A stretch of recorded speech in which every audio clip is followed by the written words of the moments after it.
Breaking news చూస్తున్నాం. America అధ్యక్షుడు Donald Trump హత్యకు కుట్ర జరిగింది.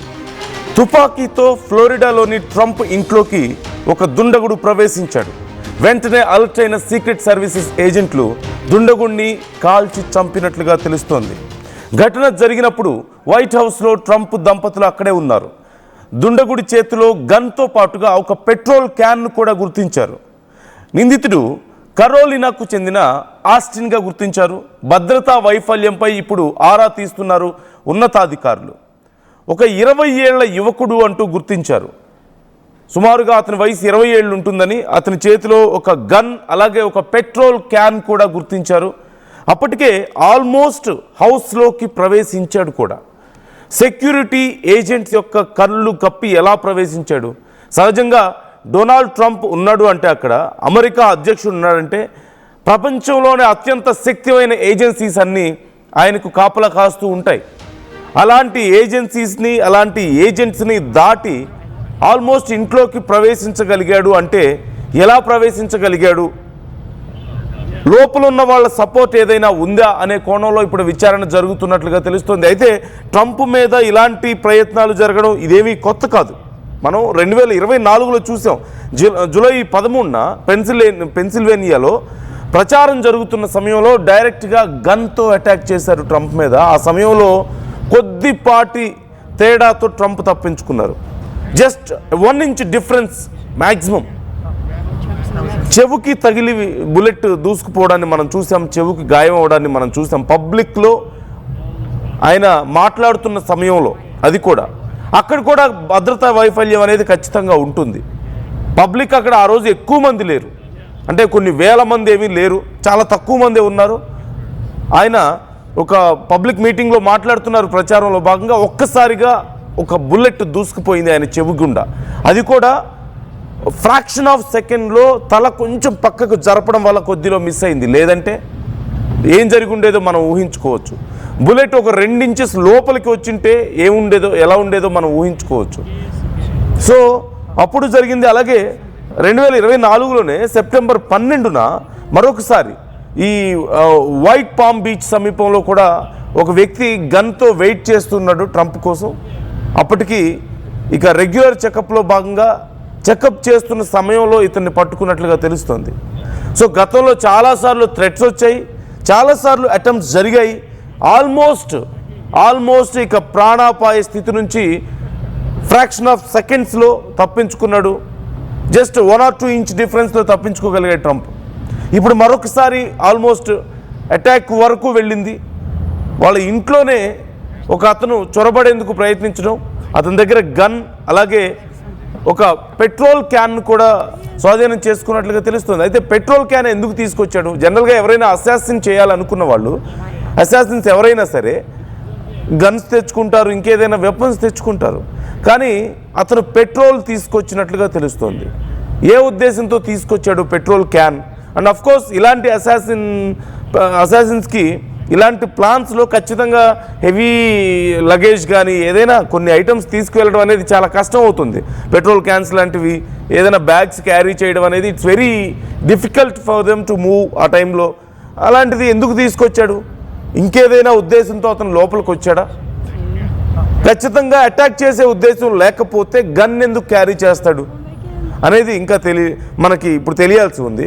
అట్ ది సేమ్ టైం అతని పేరేంటి, అతని డీటెయిల్స్ ఏంటి, అతను ఏం చేస్తాడు, ఎందుకు లోపలికి వచ్చాడు, మోటివ్ ఏంటి అనేది ఇంకా తెలియడం లేదు. అయితే ఫ్రీక్వెంట్గా ట్రంప్ మీద ఇలాంటి అటెంప్ట్స్ జరగడం మాత్రం ఇప్పుడు సెక్యూరిటీకి మరింత ఛాలెంజింగ్గా మారుతోంది. సెక్యూరిటీ వ్యవస్థకి మరింత ఛాలెంజింగ్గా మారడాన్ని మనం చూస్తున్నాం. ఈ నేపథ్యంలో ఇప్పుడు సెక్యూరిటీ వైఫల్యం ఉంది అనే కోణంలో కూడా విచారణ జరుగుతున్నట్లుగా తెలుస్తోంది. ఒక 20 ఏళ్ల యువకుడు సెక్యూరిటీ వ్యవస్థను ఛేదించుకొని, అది కూడా అమెరికా అధ్యక్షుడి సెక్యూరిటీ వ్యవస్థను ఛేదించుకొని, ప్రపంచంలోనే అత్యంత శక్తివంతమైన నాయకుడికి, ప్రపంచంలోనే అత్యంత మోస్ట్ అడ్వాన్స్డ్ టెక్నాలజీ ఉపయోగించేటువంటి శక్తివంతమైనటువంటి సెక్యూరిటీ వ్యవస్థ కలిగిన అమెరికా అధ్యక్షుడి దగ్గరికి ఒక వ్యక్తి రీచ్ అవ్వగలిగాడు అంటే ఖచ్చితంగా ఏవో లోపాలు ఉన్నాయి వ్యవస్థలో, లేదంటే లోపల ఎవరైనా మోల్స్ ఉండుండొచ్చేమో. అంటే శత్రువులకి సహకరించేవాళ్ళు, ఎవరైనా ఉండుండొచ్చేమో అనే కోణంలో కూడా విచారణ జరుగుతోంది. ఇప్పుడు ప్రపంచవ్యాప్తంగా అమెరికా వల్ల ఎన్నో దేశాలు ఇబ్బంది పడుతున్న నేపథ్యంలో ఈవెన్ రీసెంట్గా ఇరాన్ మనం హెచ్చరించడాన్ని మనం చూసాం. ఈసారి మిస్ అవ్వదు అంటూ ఇరాన్ హెచ్చరించింది. It's not just a statement. ఒక అమెరికా అధ్యక్షుడిని మరొక దేశం డైరెక్ట్గా హెచ్చరించింది ఈసారి మిస్ అవ్వదు అంటే ఒకసారి ప్రయత్నించి మిస్ అయ్యారనా దాని ఉద్దేశం అని చాలా పెద్ద చర్చ జరిగింది. అండ్ సీరియస్గా తీసుకోవాల్సిన ఇష్యూ ఖచ్చితంగా.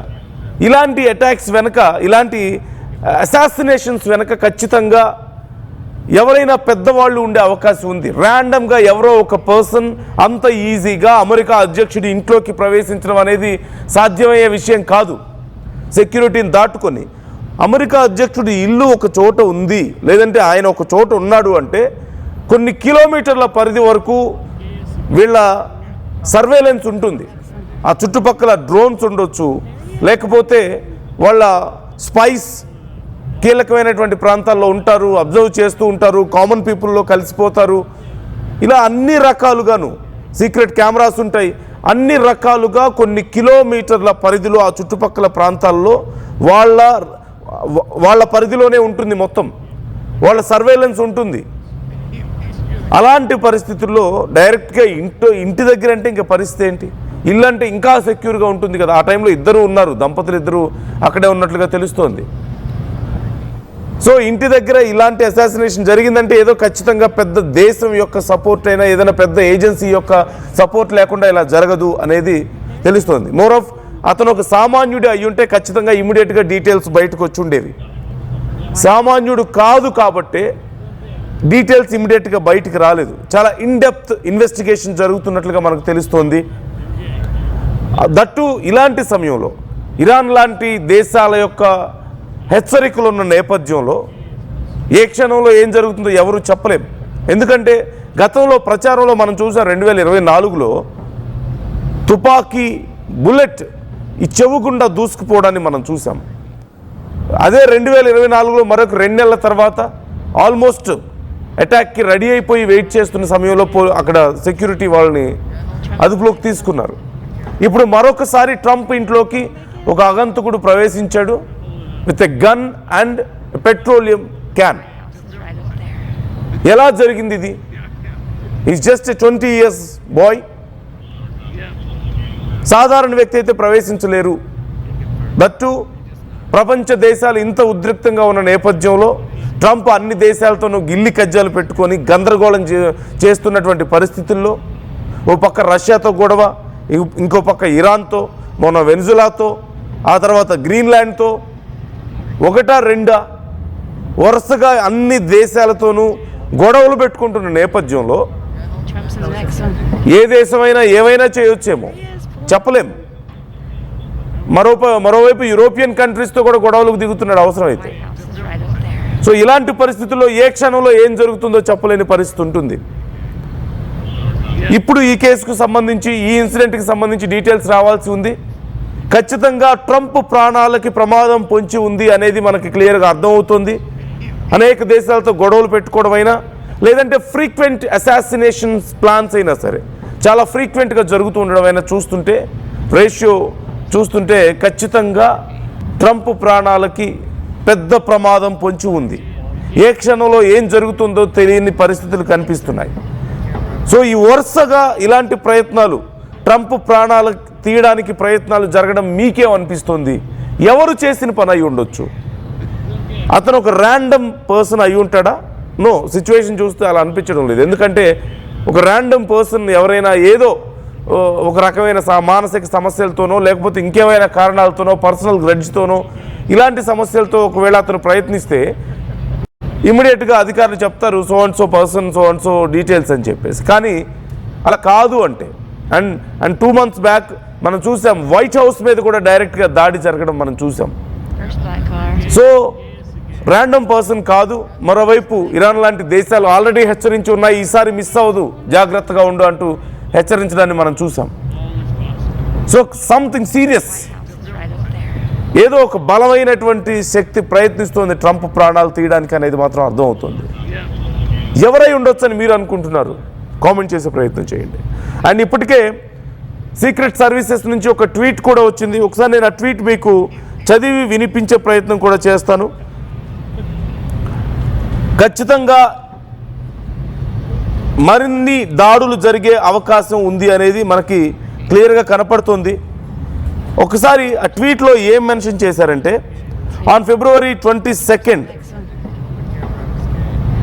around 1:30 AM a male in his early 20s was shot by US Secret Service agents and deputy from the Palm Beach County Sheriff's Office following an unauthorized entry in the secure perimeter at Mar-a-Lago. The individual whose identity is being withheld pending notification of next kin was pronounced deceased. The individual was obsessed by the north gate of the Mar-a-Lago property, carrying with the approach to be a shotgun and a fuel can. US Secret Service agents and a PBSO deputy confronted the individual and shots were fired by law enforcement during the encounter. No US Secret Service or PBSO personnel were injured. ఎవరు injure అవ్వలేదట, secret service కానీ అక్కడ ఉన్నటువంటి అధికారులు కానీ. అతన్ని మాత్రం కాల్చి ప్రాణాలు తీశారంటూ తెలుస్తుంది. there were no Secret Service protestees present at the location at the time of incident. The incident, including the individual's background, actions and potential motive and the use of forces, is under investigation by the FBI and the US Secret Services and the Palm Beach County Sheriff's Office.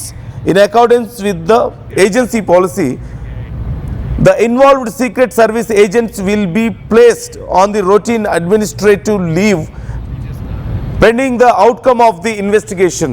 So ఇప్పుడు అక్కడ ఎవరైతే విధుల్లో ఉన్నారో secret service agents, వాళ్ళందరూ కూడా ఇక లీవ్లో ఉండాల్సిన పరిస్థితి. అంటే విధుల నుంచి వాళ్ళని తప్పిస్తారు డ్యూటీ నుంచి ఈ విచారణ పూర్తయ్యే వరకు. ఒకవేళ అక్కడే ఉంటే ఆధారాలని మాయం చేయొచ్చేమో, వాళ్ళ ఇన్ఫ్లుయెన్స్ ఏదైనా ఉందేమో కనుక్కోవడం కష్టం అవుతుంది కాబట్టి సో వాళ్ళని పక్కన పెడతారు, వేరే వాళ్ళని పెడతారు వాళ్ళ ప్లేస్లో.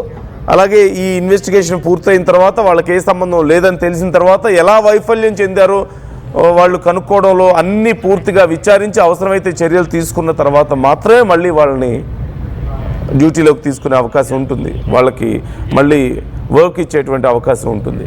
సో జరిగిన ఇన్సిడెంట్ మీద మీ అభిప్రాయాలు ఏంటి అనేది కామెంట్ చేసే ప్రయత్నం చేయండి. మీ అభిప్రాయాలను కూడా మాతో షేర్ చేసుకోండి. Local to global news at your finger tips. మీ చేతిలో ఒక ఆయుధం. Download Raw TV app. Media legend Ravi Prakash is back.